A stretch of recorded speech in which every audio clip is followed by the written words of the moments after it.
What's up guys, Jason here from Dallas Mustang. Today we have a 2009 Mustang GT up on the dyno. It's got a Ford racing intake, BBK long tube headers, a Ford performance throttle body, and a Roush Cold Air Intake. So we're going to go ahead and do a custom tune.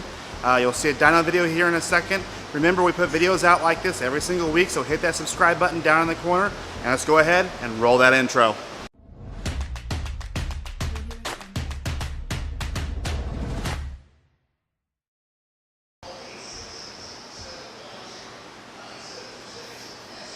You're gonna be in it now, bro. Oh no. Yeah.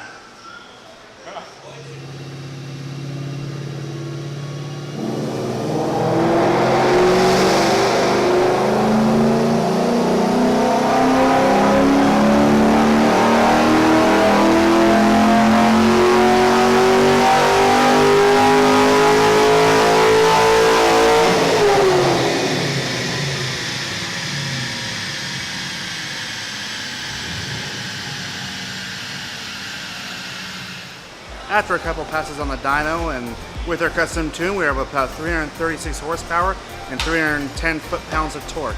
If you enjoyed this video, give it a thumbs up and we'll see you next time right here at Dallas Mustang.